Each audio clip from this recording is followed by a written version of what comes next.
सभी भक्तों को जितिया व्रत की ढेरों शुभकामनाएं। भक्तों, आज अश्विन महीने के कृष्ण पक्ष की अष्टमी तिथि है और आज के इस पावन दिन पर हम सब मिलकर सुनेंगे जितिया व्रत की महिमा और उसकी 5 महापुण्य फल देने वाली कथाएं।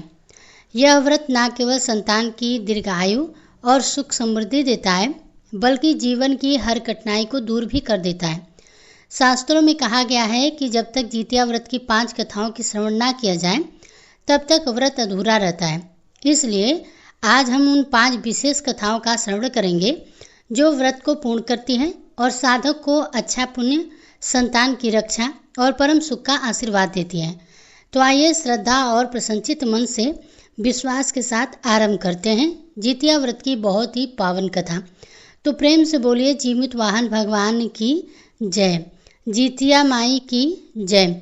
हे जीमुत वाहन भगवान, आपकी कथा कहने वाले और श्रद्धा पूर्वक सुनने वाले सभी भक्तों की मन की सभी इच्छाओं को पूर्ण करना। तो आइए श्रवण करते हैं जितिया व्रत की प्रथम कथा। भक्तों, हर कथा के अंत में जीमुत वाहन भगवान की जयकारा अवश्य लगाते जाएं। तो आइए श्रवण करें व्रत की 5 कथाएं। प्रथम, बहुत समय पहले की बात है। एक बहुत बड़ा जंगल था जिसमें एक विशाल पाकर का वृक्ष था जिसकी डालियां आकाश को छूती थीं और जिसकी छाया तले अनगिनत जीव जंतु चैन की सांस लेते थे। उसी वृक्ष की ऊंची डाल पर एक चील ने अपना बसेरा बसाया हुआ था। वह चील बहुत ही साहसी, धैर्यवान और धर्मपरायण स्वभाव की थी। उसी वृक्ष के नीचे एक गुफा था। उस गुफा पर एक सियारी रहती थी। उसका मन बहुत ही सरल था। भक्तों, सियारिन और वह चील एक दूसरे की बहुत ही प्यारी सहेलियां मानती थी। दोनों का आपसी प्रेम इतना गहरा था कि वे हर सुख दुख में एक दूसरे का साथ निभाती थी। इतना ही नहीं, अब आगे देखिए क्या होता है भक्तों। आगे ऐसा होता है कि एक दिन संयोग बस दोनों सहेलियों ने देखा कि गांव की बहुत सी महिलाएं स्नान करके स्वच्छ वस्त्र पहनकर सज धज कर किसी विशेष व्रत की तैयारियां कर रही हैं। वे महिलाएं बड़ी ही श्रद्धा और उत्साह के साथ भगवान जीमुत वाहन की पूजा कर रही थीं और उपवास का संकल्प ले रही थीं। यह देखकर चील और सियारिन के मन में भी जिज्ञासा जाग उठी कि आखिर यह स्त्रियां कौन सा व्रत कर रही हैं और यह व्रत से क्या होता है, इस व्रत से क्या फल मिलता है। चील और सियार के मन में बहुत सारे सवाल उठ रहे थे। वे दोनों धीरे धीरे वह इन स्त्रियों के समीप पहुंची और विनम्रता से पूछने लगी, बहनों, आप सभी इतनी भक्ति और नियम से कौन सा व्रत कर रही हैं? इस व्रत का क्या नाम है और इसका महत्व क्या है? क्या आप लोग मुझे बताएंगे? तब सभी स्त्रियों ने मिलकर उत्तर दिया कि यह व्रत जितिया व्रत कहलाता है। इसे स्त्रियां अपने पुत्र की दीर्घायु, सुख समृद्धि और परिवार की रक्षा के लिए करती हैं। इस व्रत में उपवास रखकर भगवान जीमुत वाहन की पूजा की जाती है। जो स्त्री पूरे निष्ठा और सच्चे मन से यह व्रत करती हैं उसके संतान पर कोई संकट नहीं आता है और परिवार पर भगवान की विशेष कृपा बनी रहती है। इतना सुनते ही चील और सियारिन दोनों के हृदय में आस्था और श्रद्धा की ज्योति प्रज्वलित हो उठी। दोनों ने एक दूसरे की ओर देखा और मन ही मन निश्चय किया कि यदि यह व्रत इतना शुभ और कल्याणकारी है तो हमें भी इसे अवश्य करना चाहिए। हम भी भगवान जीमुत वाहन की आराधना करेंगे और उनके चरणों में अपने मन की भक्ति अर्पित करेंगे। उस दिन से ही दोनों सहेलियां व्रत करने के लिए मन ही मन तैयारियां करने लगी। भक्तों, उधर गांव की स्त्रियां सुबह सुबह गंगा जी के किनारे पहुंच रही थी। सभी माताएं अपनी अपनी पूजन की थाली कलश लेकर पहुंच रही थी। सबकी थालियां बहुत ही सुंदर सजी हुई थी। सबने स्नान करके लाल रंग की चुनरी ओढ़ी, हाथों में मेहंदी, मांग में सिंदूर और गहने से सजी हुई मानो स्वयं देवी माताएं अवतरित हो रही हूँ। नदी किनारे जीमुत वाहन भगवान की जय जयकार गूंज रही थी। जितिया माई की जय जयकार गूंज रही थी। हर स्त्री अपने पुत्र की मंगल कामना की प्रार्थना कर रही थी। वातावरण कितना पवित्र था। सुगंधित धूप और फूलों की खुशबू चारों ओर फैल रही थी। नदी का जल मानो गवाही दे रहा हो कि आज का दिन संतान की दीर्घायु के लिए अमर दिन है। यह दृश्य देखकर आसमान पर बैठी चील और जमीन पर गुफा में झांकती सियारिन के मन में भी गहरा भाव उत्पन्न हुआ। चील ने कहा, बहन देखो, यह माताएं कितने भाव से व्रत कर रही हैं। वे सब कह रही हैं कि यह व्रत पुत्र को लंबी आयु देता है, उनके जीवन में सुख और समृद्धि लाता है। सियारिन की आंखों में चमक आ गई। हाँ बहन हाँ, यदि यह व्रत इतना महान है तो हमें भी यह व्रत अवश्य करना चाहिए। हम भले ही पशु हैं लेकिन माँ का हृदय सब में होता है। मेरी भी संतान है, मैं क्यों ना अपने बच्चे के लिए यह पावन व्रत करूं। सियारिन की बातें सुन चील बोली, सच कहती हो बहन, प्रभु जीवित वाहन की कृपा से यह व्रत हमें भी शक्ति देगा। आओ हम दोनों आज संकल्प लें कि व्रत को पूरी निष्ठा से निभाएंगे, चाहे कैसी भी कठिनाइयाँ आ जाएं, हम नियम नहीं तोड़ेंगे। तो आपने सुना चील की वाणी। अब मैं भी आपसे प्रार्थना करती हूँ कि हे माताओं, हे बहनों, इस कथा को पूरा अवश्य सुनिएगा ताकि आपको व्रत का पूर्ण फल अवश्य प्राप्त हो। अब आगे आपने सुना कि चील ने कहा कि हम भी इस व्रत को बड़े ही नियम से करेंगे, तोड़ेंगे नहीं। और आगे दोनों सहेलियों ने आकाश और धरती को साक्षी मानकर व्रत का संकल्प लिया। हम जितिया व्रत रखेंगे, प्रभु पर भरोसा रखेंगे और बच्चों की मंगल कामना करेंगे। यही है बनो व्रत का सच्चा आरंभ। तो जिस दिन व्रत का दिन आ गया, पूरे नगर में एक दुखद समाचार फैल गया। एक बड़े व्यापारी का निधन हो गया। घर घर में शोक सा छा गया। ढोल नगारों की जगह शंख और रोने की आवाज़ें गूंजने लगी। चिता सजाई जा रही थी, धुएं से आकाश भर गया था। उस दृश्य को देखकर हर हृदय भारी हो गया था। सियारिन ने जब मृत्यु देखी तो उसके मन में विचार आया कि जीवन कितना अस्थिर है।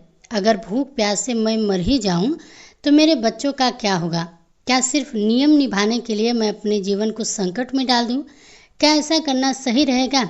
सियारिन अपने मन ही मन सोच रही थी कि धीरे धीरे सियारिन की भूख प्यास की पीड़ा बढ़ने लगी। पेट में चुभन होने लगी, गला सूख गया और सामने रखे अन्न दब ने उसे और कमजोर कर दिया।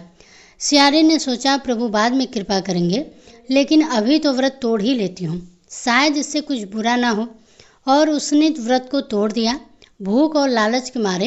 लेकिन दूसरी ओर चील डटी रही। उसने देखा कि उसकी सहेली हार मान गई है और उसका हृदय अडिग था। चील बोली, नहीं बहन, मैंने संकल्प लिया है तो मैं उसे निभाऊंगी, चाहे कितनी भी कठिनाई आ जाए। मैं प्रभु जी जीवित वाहन पर भरोसा रखूंगी।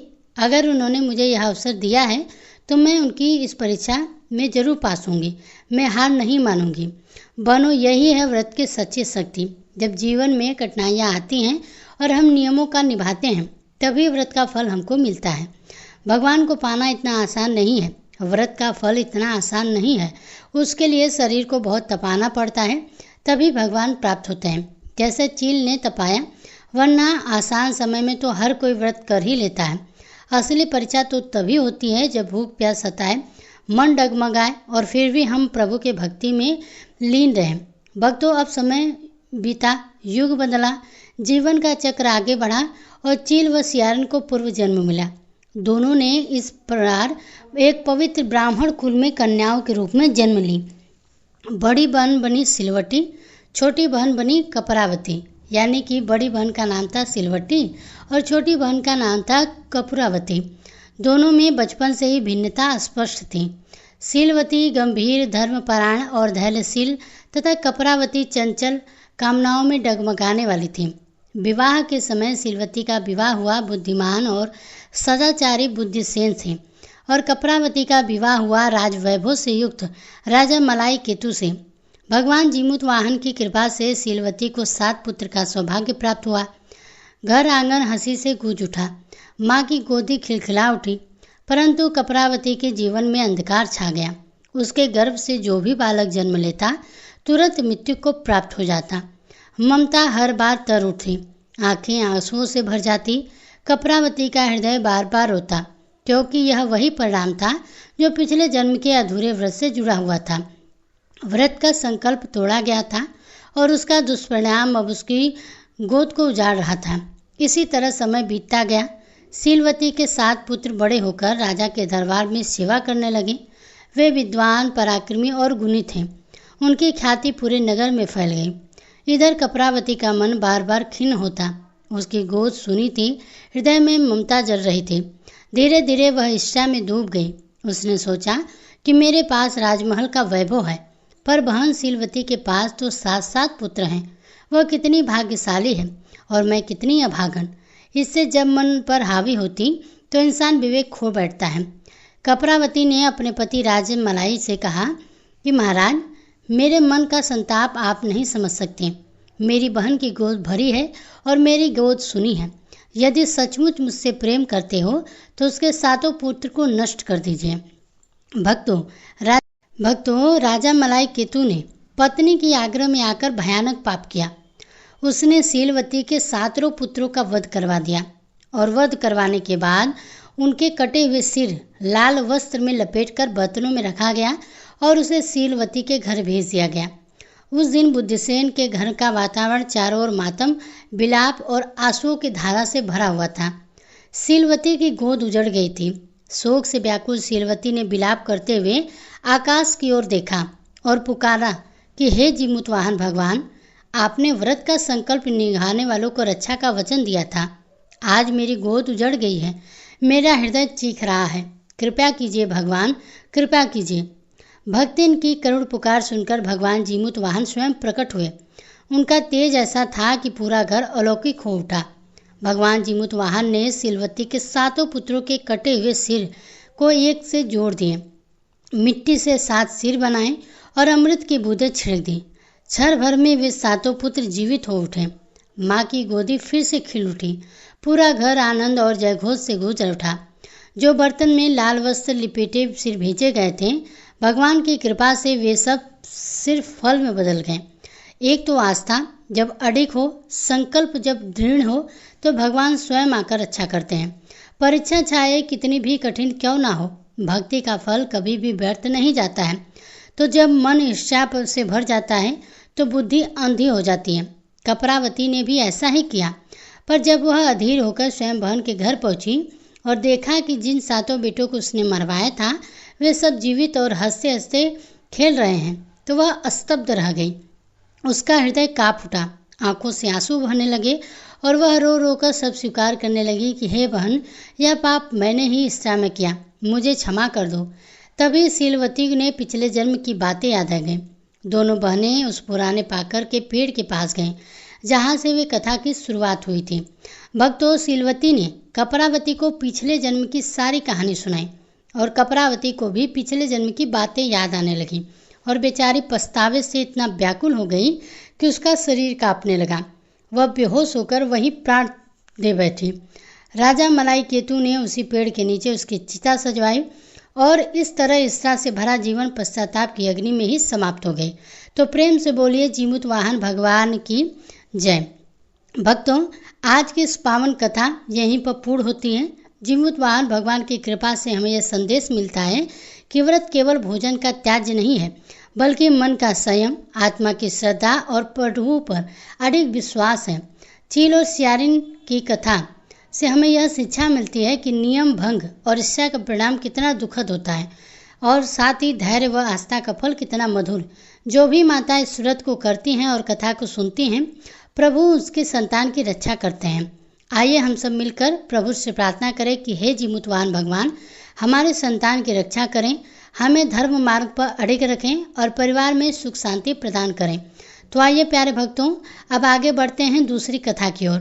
बहुत समय पहले की बात है। स्वर्गलोक में प्रसिद्ध गंधर्व वंश में एक महान और धर्मपरायण राजकुमार जन्मे, जिनका नाम था जीमूतवाहन। वे जन्म से ही अत्यंत उदार, सहृदय और परोपकारी स्वभाव के थे। बचपन से ही वे निर्धनों, दुखियों तथा असहाय को सहायता करना तथा अपना कर्तव्य मानते थे। उनके पिता गंधर्वराज राज्य के कार्य से विरक्त होकर वन को चले गए और तपस्या में लीन हो गए। पिता के संन्यास लेने के बाद जीमूतवाहन को राज्य की बागडोर संभालनी पड़ी। वे न्यायप्रिय और प्रजावत्सल राजा बने। उनके शासन में प्रजा सुख समृद्धि से जीवन यापन करने लगे। किंतु राजमहल के वैभव और शासन के दायित्व के बीच भी जीमूतवाहन का मन वैराग्य को डूबा रहता था। उनका हृदय संसार के मोह से अधिक धर्म और सेवा के मार्ग पर आकृष्ट था। समय बीतने पर एक दिन उन्होंने ठान लिया कि वे भी राजपाट का मोह त्याग देंगे। उन्होंने अपने योग्य भाइयों को राज्य सौंपा और स्वयं वन की ओर प्रस्थान किया, जहां उनके पूज्य पिता तपस्या कर रहे थे। वन में रहकर भी वे तप और सेवा में समय बिताने लगे। इसी दौरान उनका विवाह एक सुसंस्कारी, सुंदर और सद्गुणों से परिपूर्ण कन्या मलयवती से हुआ। मलयवती भी अपने पति के समान धर्मपरायण और दयालु थी।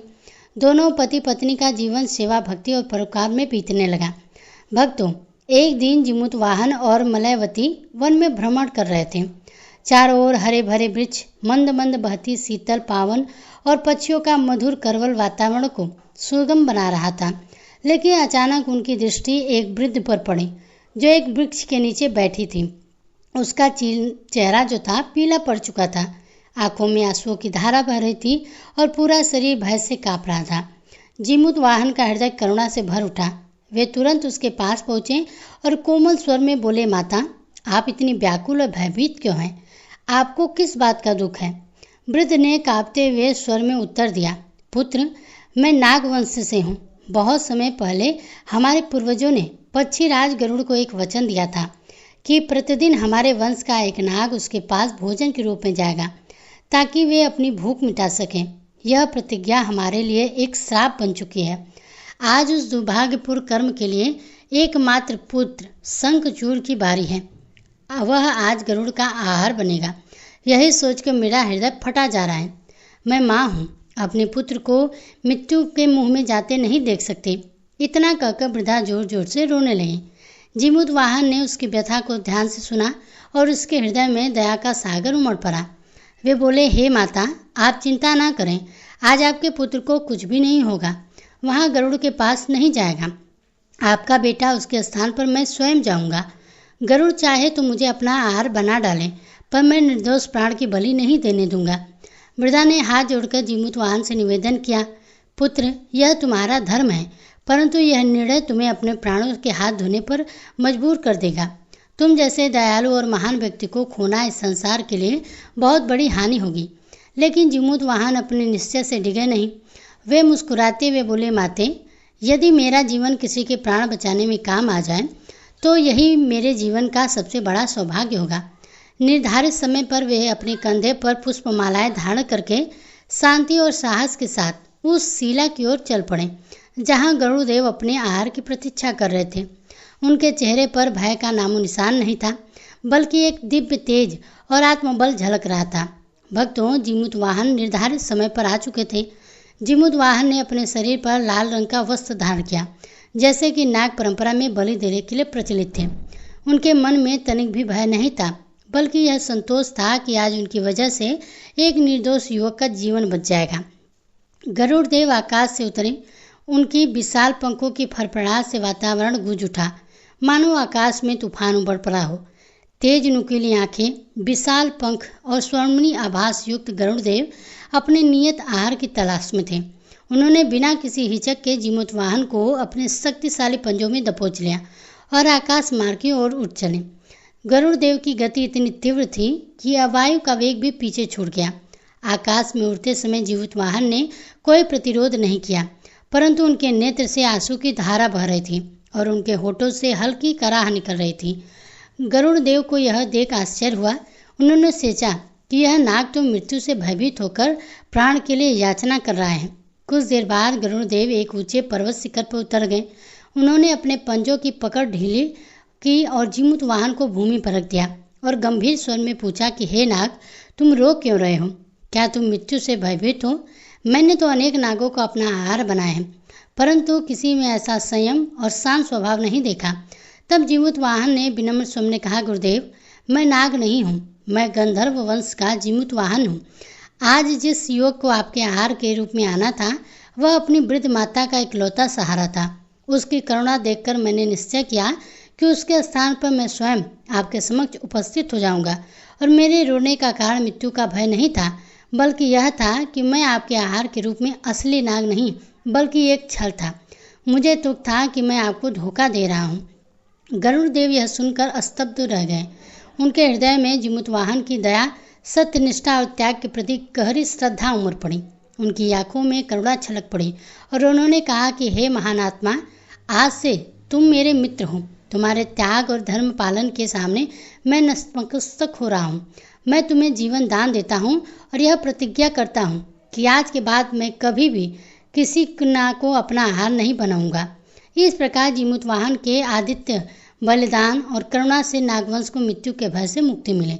यह घटना इतनी पवित्र और प्रेरणादायक थी कि तभी से अश्विन माह के कृष्ण पक्ष की अष्टमी तिथि को जीवित वाहन भगवान की पूजा की परंपरा आरंभ हुई। इसी दिन माताएं जीवित पुत्रिका का व्रत करती हैं, निर्जला उपवास रखकर अपने पुत्र की दीर्घायु और सुख समृद्धि के लिए प्रार्थना करती हैं। तो प्रेम से बोलिए जीवित वाहन भगवान की जय, गरुड़ देव की जय। भक्तों, इस प्रकार जीवित पुत्रिका व्रत कथा हमें यह शिक्षा देती है कि सच्चा धर्म, करुणा और त्यागी मानव जीवन का सबसे बड़ा आभूषण होता है। जीवित वाहन ने एक माँ के पुत्र की रक्षा के लिए अपने प्राणों को भी अर्पित करने में संकोच नहीं किया। वैसे भी हमें भी सदैव दूसरों की रक्षा और सहायता के लिए तत्पर रहना चाहिए। माता जीवित वाहन के आशीर्वाद से सभी के पुत्र दीर्घायु, स्वस्थ और सुखी हों, यही मंगल कामना के साथ कथा का समापन करती हूँ। जय जीवित पुत्रिका माता की जय, जीवित वाहन भगवान की। एक बार भगवान शिव माता पार्वती जी से कहते हैं कि हे देवी, संतान की लंबी उम्र के लिए जितिया का व्रत किया जाता है।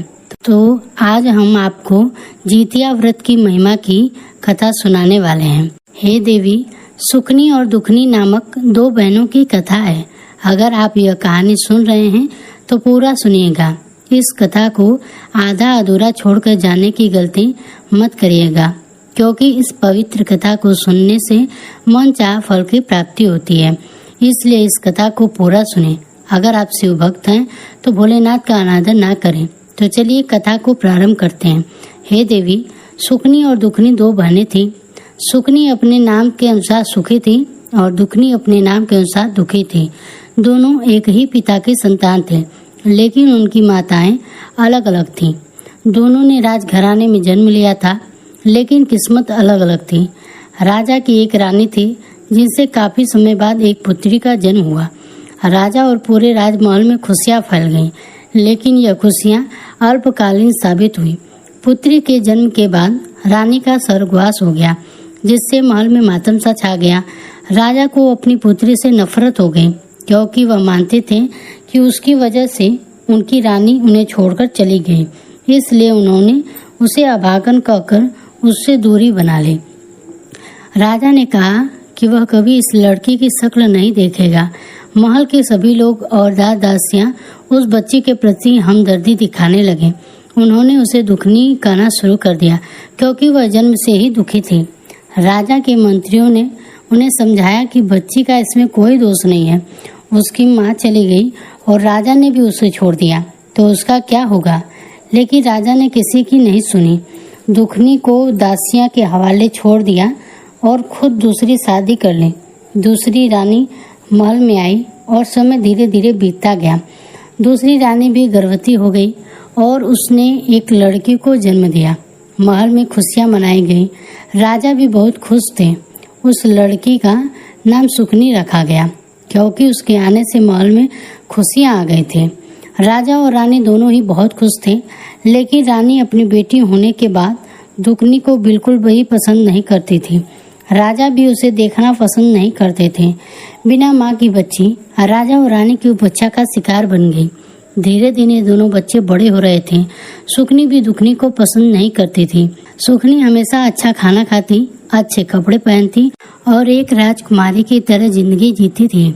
दूसरी ओर दुखनी बेचारी जो भी मिलता उसी को खा लेती और सौतेली माँ की डांट सुनती रहती थी। कितना भी अच्छा कर ले, फिर भी उसे केवल ताने ही मिलते थे। जन्म लेते ही माँ को खा गई। धीरे धीरे सुखनी और दुखनी दोनों बहनें बड़ी हो गईं और विवाह के योग्य हो गईं। अब राजा के सलाहकारों ने दुखनी के विवाह की बात की, तो राजा ने कहा, विवाह तो मुझे करना है, वैसे भी उस कुलच्छणी को इस राज्य से भेजना है। वह मेरे राज्य पर बोझ है। राजा ने कभी अपनी पुत्री को प्यार के बोल नहीं बोले थे। अब राजा ने रानी से विचार विमर्श किया कि दुखनी का विवाह करना है। तो रानी ने कहा, देखिए राजा साहब, दुखनी और सुखनी में 2 साल का अंतर है। दोनों विवाह योग्य हो गई हैं, लेकिन मेरे सुखनी का विवाह भी करना है। तो राजा कहने लगे, मेरी समझ में नहीं आ रहा कि दुखनी के लिए कैसा वर ढूंढूं, क्योंकि मुझे दुखनी से कोई लगाव नहीं है। वह कुलक्षणी है। मेरे घर में जो कुछ भी बुरा हुआ है उसकी वजह से ही हुआ है। उसने अपने माँ को खा लिया है। जो रानी मुझे जान से प्यारी थी वह मुझे छोड़कर चली गई। अगर दुखनी किसी दूसरे के घर भी जाएगी तो वहाँ भी उसका बुरा साया पड़ेगा और उनके साथ भी कुछ बुरा हो सकता है। मैंने तो आज तक दुखनी का चेहरा नहीं देखा है और न ही देखूंगा, लेकिन विवाह तो मुझे करना ही पड़ेगा। यहाँ से तो उसे विदा करना ही पड़ेगा। सौतेली माँ कहने लगी, देखिए राजा साहब, दुखनी की शादी किसी गरीब मजदूर के यहाँ कर दीजिए। अगर वह किसी राजमहल में जाएगी तो वहाँ भी बुरा हो जाएगा, तो सब लोग हमें ही दोष देंगे कि ऐसी अपशुगनी बेटी को हमारे यहाँ भेजा है, जब पता था कि उसकी शादी हमारे राजमहल में क्यों की। इसलिए इसे कहीं गरीब के घर दीजिए और मेरी सुखनी के लिए एक अच्छा सा कोई राजकुमार ढूंढिए। रानी की बात राजा को सही लगी। राजा राजमहल में आया और अपने मंत्रियों के साथ विचार विमर्श करने लगा। जो मंत्री था वह बड़ा ईमानदार था और राजा के प्रति बहुत ही सहानुभूति रखता था, लेकिन राजा उस कोई बात को सुनने के लिए नहीं तैयार था, क्योंकि मंत्री को दुखनी से बड़ी सहानुभूति थी और वह उसे राजा की गैर मौजूदगी में बेटी की तरह मानता था। लेकिन राजा के मन में सिर्फ यह विचार था कि दुखनी अपशगुनी है और वह कहीं भी सही नहीं कर सकती। जहाँ भी जाएगी बुरा ही करेगी। राजा के मन में एक दृढ़ धारणा थी, लेकिन मंत्री जी की बात राजा के सामने नहीं मानी गई। इसलिए नाई और पंडित को बुलाकर दोनों बहनों के लिए राजा ने जैसा वर बताया वैसा ढूंढने के लिए भेज दिया गया। नाई और ब्राह्मण दुखनी के प्रति गहरी सहानुभूति रखते थे। पूरी प्रजा भी दुखनी के प्रति हमदर्दी महसूस करती थी, लेकिन राजा के डर के कारण कोई कुछ बोल नहीं सकता था। बेचारा नाई और ब्राह्मण दुखी मन से चल दिए। राजा ने जैसा वर बताया था उसी तरह के ढूंढने के लिए वे राज्य से काफी दूर गए। एक गांव में पहुंचे। गांव ठीक ठाक था, लेकिन नदी के किनारे एक झोपड़ी थी, जिसमें एक बूढ़ी औरत बाहर चबूतरे पर बैठी अपने बालों में कंघी कर रही थी। वह बहुत बूढ़ी थी। उसका घर बिखरा हुआ था। नाई और ब्राह्मण जब उसके पास पहुंचे तो पूछने लगे, मैया, तुम्हारे घर में कौन कौन है? बूढ़ी औरत ने उत्तर दिया, बेटा, हम तो गरीब लोग हैं, मजदूरी करके पेट पालते हैं। मेरा एक बेटा है जो मजदूरी करता है और जितना कमाता है उससे ज्यादा उड़ा देता है, क्योंकि उसे काम में मन नहीं लगता है। मैं भी जितना कर सकती हूँ करती हूँ। नाई और ब्राह्मण एक दूसरे को देखकर सोचने लगे कि यही घर दुखनी के लिए ठीक है। इसलिए उन्होंने बुढ़िया से बात की कि हम राजा की बेटी का विवाह तुम्हारे घर में करना चाहते हैं। बुढ़िया चौंक कर खड़ी हो गई और कहने लगी, अरे क्यों, तुम मुझ बुढ़िया के साथ मजाक कर रहे हो? नाई और ब्राह्मण ने बुढ़िया को बैठाया और कहने लगे, माई, हमारी बात ध्यान से सुन।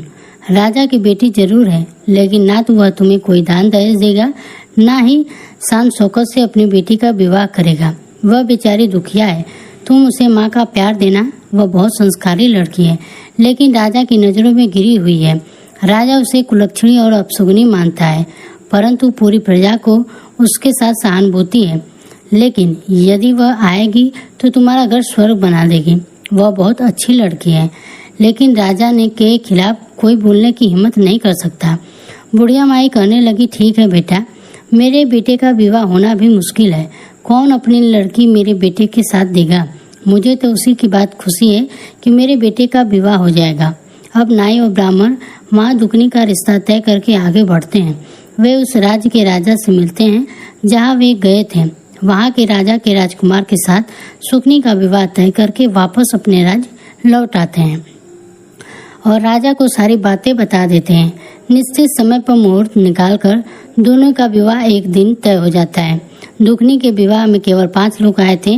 वे बड़े ही गरीब थे। राजा और रानी को कोई परवाह नहीं थी। जैसे तैसे फेरे हुए और दुखनी को विदा कर दिया गया।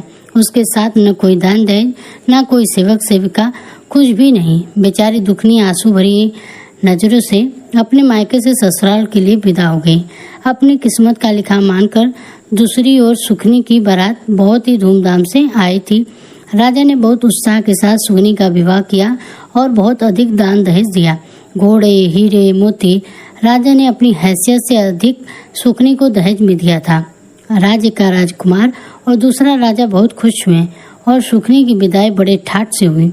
दोनों बहनें विदा हो चुकी थी। बेचारी दुखनी झोपड़ी में आई और अपनी किस्मत पर फूट फूट कर रोने लगी, लेकिन उसने ईश्वर की मर्जी मानकर अपने पति और सासू माँ की सेवा करने लग गई। उसकी सास बूढ़ी थी। दुखनी सासू माँ के हाथ पैर दबाती, कंघी करती, उनके कपड़े धोती और खाना बनाती। उसका पति मजदूरी करता था। आधे से ज़्यादा पैसे नशे में उड़ा देता था और कुछ पैसे लाता जिससे घर का गुजारा नहीं चलता था। दुखनी ने अपनी सासू माँ से कहा, माँ जी, अगर मैं काम कुछ कर सकूं तो मेरे हालात अच्छे हो जाएंगे। बुढ़िया अपनी बहू को बहुत प्यार करती थी, बिल्कुल अपनी बेटी की तरह लगती थी, लेकिन दुखनी का पति उसे बहुत तंग करता था, मारता था, पीटता था। समय धीरे धीरे बीत रहा था और अब दुखनी गर्भवती थी। दुखनी के 2 बेटे और 2 बेटियां हो गईं। समय बीता और सालों बीत गए, लेकिन किसी ने भी, राजा ने और ना ही रानी ने कभी दुखनी की कोई खोज खबर ली। और जब बच्चे हो गए तो परिवार में खर्चे बढ़ गए। अकेला आदमी की मेहनत मजदूरी से खर्च चलाना बहुत ही मुश्किल हो गया। दुखनी ने कहा, माँ जी, अगर मैं भी मेहनत मजदूरी करूँगी तो हमारे हालात बेहतर हो जाएंगे। सासू माँ ने कहा, बेटी, तुम तो राजकुमारी हो, तुमने कभी काम नहीं किया होगा। दुखनी ने कहा, माँ जी, कैसी राजकुमारी, मैं तो ऐसी ही हूँ, अपने बाप के घर भी ऐसी ही थी, मुझे काम करने से कोई ऐतराज नहीं है। दुखनी का व्यवहार बड़ा ही मीठा था। पड़ोसी और गांव वाले सब दुखनी से बहुत प्यार करते थे। दुखनी बड़ी पूजा पाठ करने वाली और धार्मिक विचारों वाली महिला थी। उसे काम मिलने में देर नहीं लगी। वह लोगों के घरों में काम करने लगी, किसी का खाना बनाती तो किसी के घर में झाड़ू पोछा करती। इस तरह दुखनी को कहीं अनाज मिल जाता तो कहीं भोजन और कहीं कुछ पैसे मिल जाते।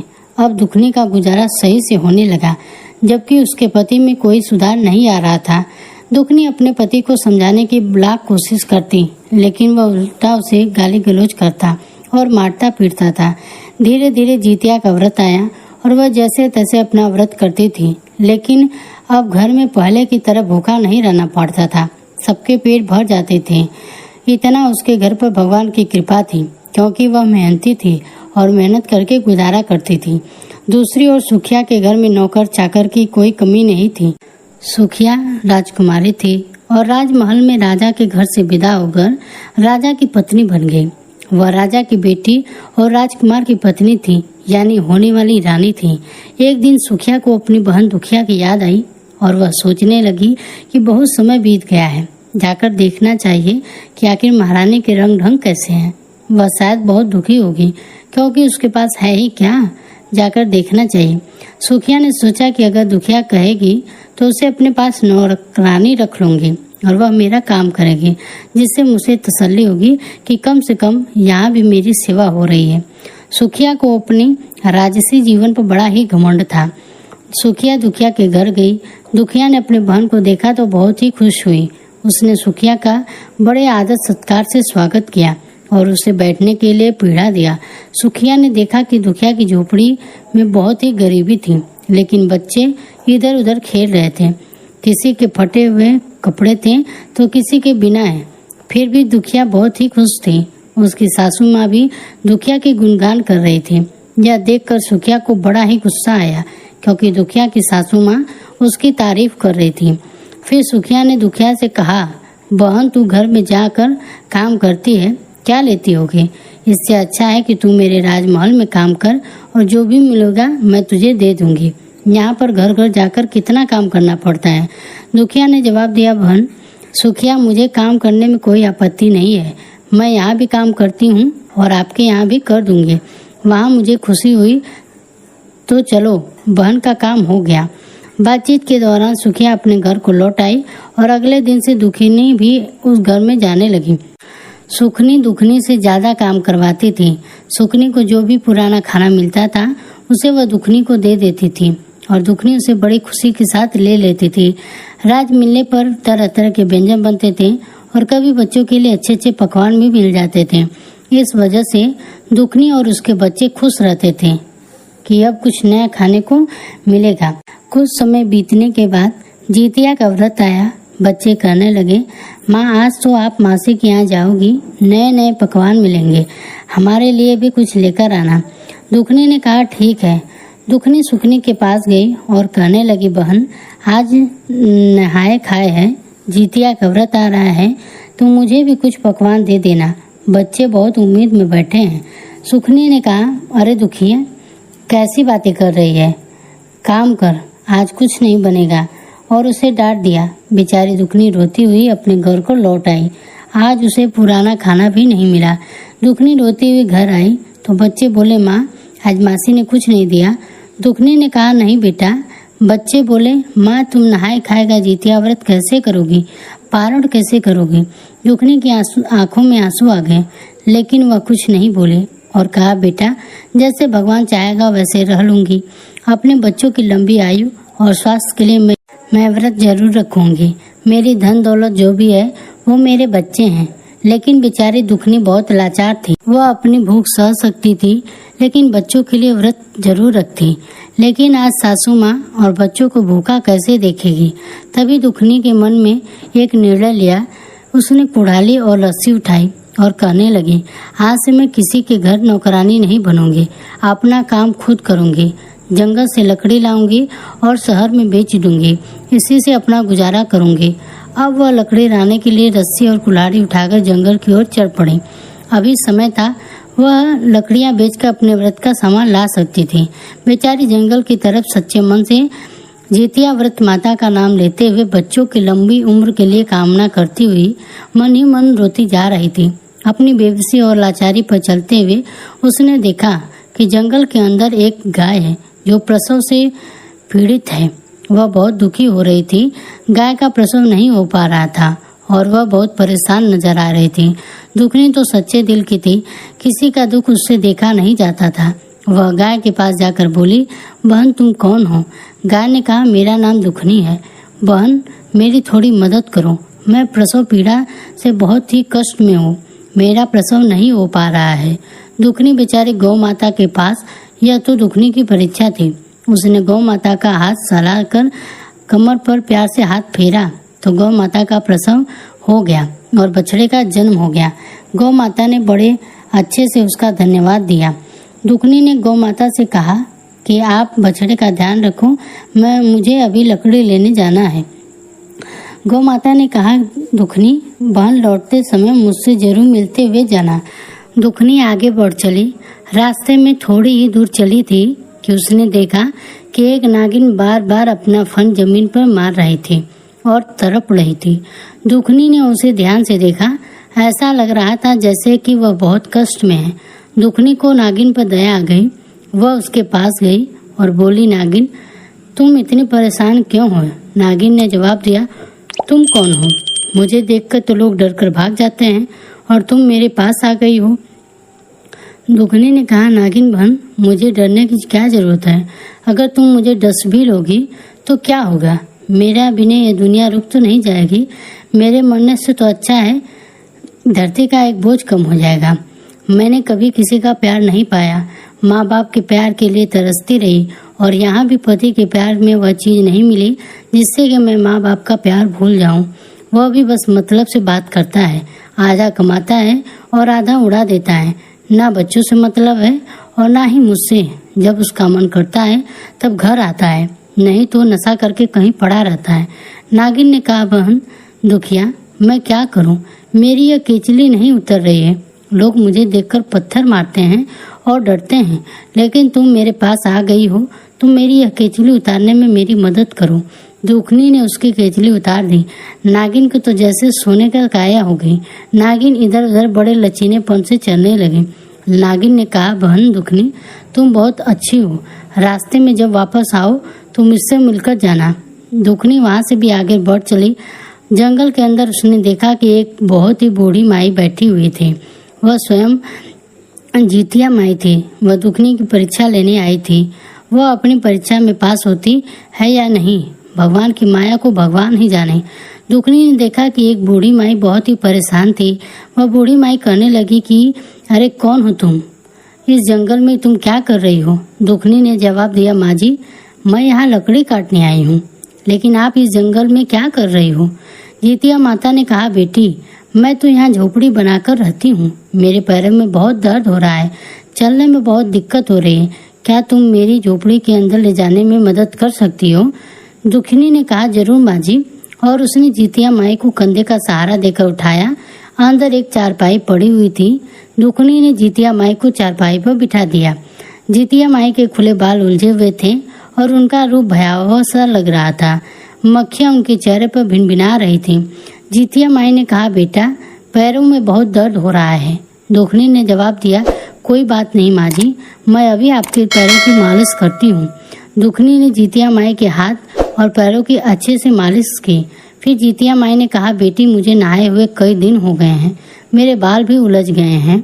दुखनी ने कहा, माँ जी मैं अभी आपकी सफाई कर देती हूँ। उसने जीतिया माई को नहलाया, उनके बालों में कंघी की और उनके जुए भी साफ किए। जीतिया माई को अच्छी नींद आने लगी और दुखनी ने उनका सिर अपनी गोद में रख लिया। जीतिया माई सो गई। यह सब माँ की लीला थी। वह दुखनी के मन की स्थिति को जानती थी। शाम होने को थी, सूरज छिपने वाले था। दुखनी के मन में यह नहीं था कि उसे लकड़ी बेचकर घर ले जाना है। यह बस यही सोच रही थी कि माँ ने उसे कितना प्यार दिया है। आज उसे अपनी माँ का प्रेम महसूस हो रहा है। माँ के लिए वह तरसती थी। उसे लग रहा था जैसे जीतिया माई ही उसकी माँ है। अब जब जीतिया माई की आँख खोली तो उन्होंने कहा, अरे बेटी मैं तो सो गई, तूने मुझे जगाया क्यों नहीं? और देख शाम हो गई है, अब तू घर लकड़ी लेकर कैसे जाएगी? दुखनी ने कहा, कोई बात नहीं माँ जी, मैं एक दिन नहीं ले जाऊंगी तो कुछ नहीं हो जाएगा। जैसे कि इतने दिन नहीं ले गई तो आज भी नहीं ले जाऊंगी तो कोई कुछ नहीं होगा। जीतिया माई ने कहा, ठीक है बेटा, जरा मेरा ये थैला जो खूंटी पर टंगा है मुझे पकड़ा दे। दुखनी ने थैला उठाया और जीतिया माई को दे दिया। जीतिया माई ने उसमें से एक पोटली निकाली और दुखनी को देते हुए बोली, बेटी यह पोटली ले जा, इसमें कुछ लाल कपड़े में बंधा हुआ है, इसे घर जाकर खोलना। दुखनी बहुत खुश हुई। वह सोचने लगी कि आज उसने कुछ कमाया नहीं तो क्या, कम से कम किसी की मदद की है। यह सोचकर उसके मन की खुशी हो रही थी। दुखनी पोटली लेकर आगे बढ़ी तो उसे वही नागिन मिली। नागिन ने कहा, अरे दुखनी बहन जरा रुको तो सही, मैंने तुमसे कहा था कि मुझसे मिलकर वह जाना, तुम चुपचाप चली जा रही हो। दुखनी ने कहा, नहीं बहन बताइए, घर जाने में थोड़ी देर हो रही थी तो सोचा जल्दी जल्दी निकल जाओ। नागिन ने कहा, बहन तुमने मुझे 12 वर्ष की केचली से छुटकारा दिलाया है, मैं तड़प रही थी। ये लो, ये मेरी नाग मणि है, इसे ले जाओ। जिस घर में यह रहेगी वह घर 9 बार सिद्ध हो जाएगा। दुखनी बड़ी खुश हुई। उसने नाग माता के हाथ जोड़े और वहां से चल दी। थोड़ी दूर पहुंची थी कि गौ माता ने आवाज लगाई, अरे ओ दुखनी, कैसे चुपचाप चली जा रही हो? यहाँ जंगल में हम क्या करेंगे, हमें भी साथ ले चलो। दुखनी ने कहा, गौ माता आप मेरे साथ चलेंगी? गौ माता ने कहा, हाँ हम चलेंगे। देख अब मेरा दूध तेरे घर के काम आएगा, तेरे बच्चे भूखे नहीं रहेंगे। मेरे दूध को बेचकर पैसा कमा सकती हो और अपने घर का खर्चा चला सकती हो। अपने बच्चों को मेरा मीठा दूध पिला सकती हो। अब बछड़ा और गाय दुखनी के साथ चलने लगे। दुखनी आगे आगे पीछे पीछे बड़ी सुंदर सी सफेद गाय और छोटा सा बछड़ा चढ़ रहे थे। उनके गले में बंधी बड़ी घंटी टन टन बज रही थी। वे बड़े आराम से जा रहे थे। जब दुखिया अपने घर पहुंची तो दुखनी की सास बैठी हुई इंतजार कर रही थी। कहने लगी, अरे दुखनी आज तो बहुत समय लगा दिया। बेटा सुबह से तू भूखी थी और आज तूने खाया भी कुछ नहीं। आज नहाए खाए है ना, तेरा निर्जर व्रत रहेगा कल, लेकिन तुझे पारण भी करना है। तू कैसे करेगी बेटा? नवमी के दिन वह अपनी सासू माँ से बोली, माँ जी आप चिंता मत करो, मुझे तो लगा ही नहीं कि मैंने कोई व्रत रखा है। मेरे शरीर में तो अजीब ताकत का एहसास हो रहा है। मुझे नहीं लग रहा है कि मैं आज इतनी परेशान थी। आज सुबह मुझे बहुत हल्का और खुशी महसूस हो रही है। जब वह घर आई तो उसने सारी बात अपने सासू माँ को बताई। उसकी सासू माँ बोली, बेटा यह तो बहुत अच्छा किया, तूने दूसरों की मदद की। फिर उसकी सासू माँ ने कहा, चौकी को लोप दिया और एक दिया जला दिया। दुखनी ने वहाँ पर लाल पोटली रख दी। जैसे ही दुखनी ने लाल पोटली खोली, उसमें सोना चांदी हीरे और मोती जड़े पड़े हुए देखकर दुखनी और उसकी सास की आंखें फटी की फटी रह गई। गाय रंभा रही थी। दुखनी बाल्टी लेकर गई तो गाय ने बाल्टी भरकर दूध दिया। सब लोग बहुत खुश हुए। शाम को जब दुखनी का पति मजदूरी करके आया तो उसने देखा कि घर के बाहर गाय बंधी हुई थी और अंदर बड़ी रोशनी चमक रही थी, क्योंकि वहाँ नागमणि रखी हुई थी। वह देखकर बहुत हैरान हुआ और कहा, अरे यह क्या है दुखनी? दुखनी अपने पति से को सारी बातें बताती है, जिससे उसका पति दुखनी से माफी मांगने लगा और कहने लगा, दुखनी तुम तो साक्षात लक्ष्मी हो, मैंने आज तक तुम्हारी कदर नहीं की, तुम्हारे दुख को समझने में असफल रहा, मुझे माफ कर दो। दुखनी ने कहा, कोई बात नहीं स्वामी, देर आए दुरुस्त आए, लेकिन मैं इस बात से खुश हूँ कि अब तुमने मेरी अहमियत समझ ली है। अब हमारे पास इतना धन है कि हम अपना अच्छा बिजनेस शुरू कर सकते हैं। उसका पति भी खुश हो गया क्योंकि अब उसे मजदूरी नहीं करनी पड़ेगी। वह गरीबी से तंग आकर नशा करता था क्योंकि अपने बच्चों की भूख ही नहीं देख पाता था और उसका गुस्सा दुखनी पर उतारता था। हालांकि वह दिल से बुरा नहीं था। अब दुखनी ने कहा, चलो कुछ धन ले आओ और बाजार में जितिया माता की व्रत की तैयारी के लिए सामान ले आओ। दोनों बाजार गए और सामान लेकर आए। अब दुखनी के घर में जोर शोर से जितिया व्रत की तैयारी होने लगी। 2 दिन बीत गए और दुखनी का काम भी नहीं आई। सुखनी को बड़ा ताज्जुब हुआ। सोचने लगी कि दुखनी को क्या हो गया जो अब तक नहीं आई। सुखनी दुखनी के घर गई और कहने लगी, अरे दुखनी, तुम काम पर क्यों नहीं आ रही हो? दुखनी ने कहा, अरे बहन, मुझे अब किसी के यहाँ काम करने की जरूरत नहीं है, तुम ही मेरे घर काम पर जाओ। सुखनी ने देखा तो उसकी आंखें फटी की फटी रह गईं। दुखनी के घर के अंदर सुख सुविधाएं की चीजें मौजूद थीं और घर बनाने के लिए मिस्त्री से बात चल रही थी। सुखनी को यह सब कुछ देखकर विश्वास नहीं हुआ। वह सोच में पड़ गई कि दुखनी को इतना धन कहाँ से मिल गया और वह बहुत ताव में आकर दुखनी से बोली, सच सच बता, यह सब कहाँ से लाया है? नहीं तो मैं राजा से शिकायत करके तुझे कारागार में डलवा दूंगी। बेचारी दुखनी डर गई क्योंकि वह सीधी सादी थी। कहने लगी, सुखनी बहन, मैंने कोई चोरी नहीं की है। मुझ पर तो जितिया माता का आशीर्वाद है। उनकी कृपा से ही मेरी समस्याएं हल हुई है। दुखनी करने लगी, पूरी कहानी बताओ। मुझे सुखनी के मन में लालच आ गया और जब दुखनी ने अपनी पूरी कहानी सुनाई तो उसे भी धन पाने की लालसा जाग उठी। वह बोली, मैं भी जंगल में जाऊंगी और जितिया माता से धन लेकर आऊंगी। अब सुखनी अपने घर आ गई, लेकिन उसे चैन नहीं मिला। किसी तरह से उसने रात बिताई और सुबह उठते ही कुल्हाड़ी और रस्सी लेकर जंगल की ओर चल पड़ी। उसके सास ने पूछा, अरे सुखनी बहू, कहाँ जा रही हो? वह बोली, माँ जी, बाद में बताऊंगी, मैं कुछ धन लेने जा रही हूँ। उसकी सास करने लगी, अरे बेटी, हमारे घर में सब कुछ है, हमें धन की क्या जरूरत है? वह बोली, नहीं माँ जी, मुझे जाने दे। सास की बात नहीं सुनी। वह जंगल की ओर बढ़ गई। जंगल में चलते हुए कुछ दूर पर गई तो देखा है कि गाय प्रसव पीड़ा से करा रही थी। गाय ने कहा, अरे बहन, तुम कौन हो? मेरी मदद करो, मैं प्रसव पीड़ा में हूँ और दर्द सहन नहीं हो रहा है। सुखनी ने कहा, क्या मैं तुम्हें दासी दिखाई दे रही हूँ? मैं सुखनी हूँ, ये राज्य की भावी महारानी। हमारे यहाँ दास दासियाँ काम करते हैं और तुम मुझसे काम कराने की बात कर रही हो। वह गाय को धुतकार कर आगे बढ़ गई। कुछ दूर पर चलने के बाद उसे एक नागिन दिखाई दी जो अपना फन पटक रही थी। नागिन ने कहा, अरे बहन, जरा मेरी मदद कर। सुखनी नागिन को तू देखकर डर गई और बोली, मुझे डर लग रहा है, मैं तेरी मदद कर दूं। शाम को जो दूध पिलाया है उसी का लेता है, मैं तेरी मदद नहीं करूंगी। उसने एक तरफ पट्टा उठाकर नागिन को मार दिया और आगे चल बढ़ दी। और जब वह जंगल के गहरे हिस्से में पहुंची तो दोपहर बीत चुके थे। वह बूढ़ी माई को ढूंढते ढूंढते थक जाती है। जब शाम होने जाती है तो उसे एक झोपड़ी दिखाई देती है और एक बड़े पेड़ के नीचे एक बूढ़ी महिला बैठी होती है। वह बूढ़ी महिला बहुत गंदी होती है, चेहरे पर मक्खियाँ भिनभिना रही होती हैं, बाल उलझे हुए थे। उसे देखकर नाक मुंह सिकोड़ लेती है और तब बूढ़ी माँ कहती है, अरे बिटिया, तुम कौन हो? जरा मेरी झोपड़ी में आना, मेरे हाथ पैर बहुत दर्द है। मुझे झोपड़ी में बैठा कई दिनों से नहाई ही नहीं हूँ, मुझे थोड़ा नहला दे।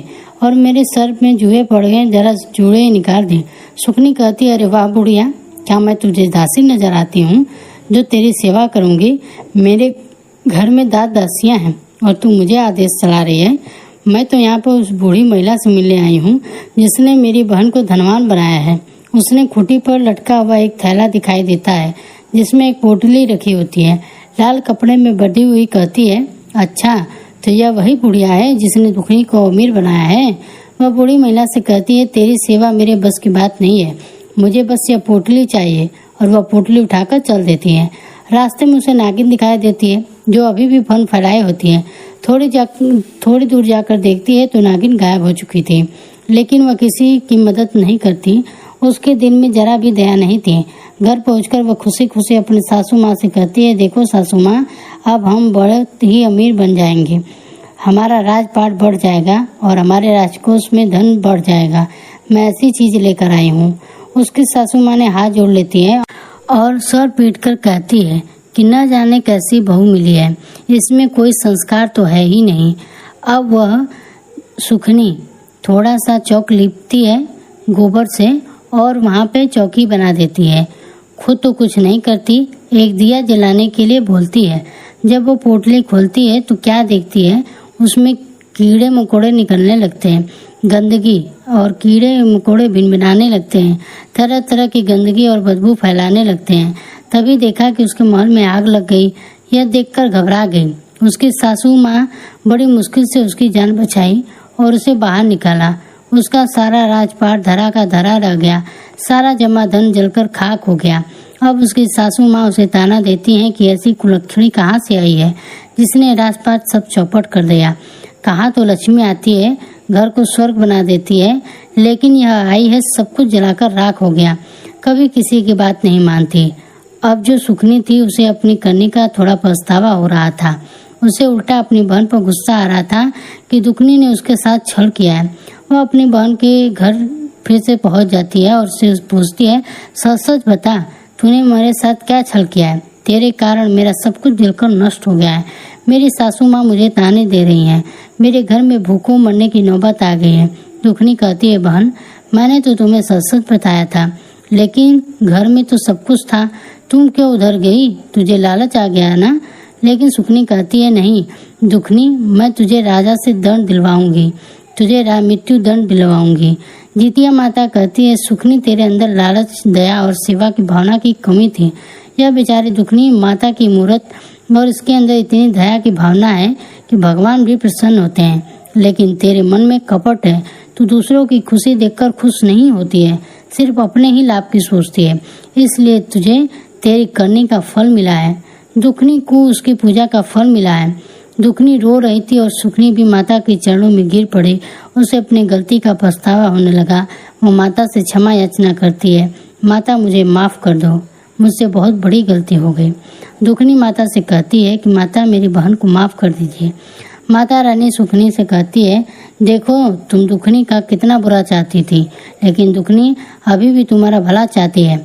माता सुखनी को सौभाग्य और बेटे का आशीर्वाद देती है और दोनों बहनों को सुखी रहने का आशीर्वाद देकर वहां से अंतर ध्यान हो जाती है।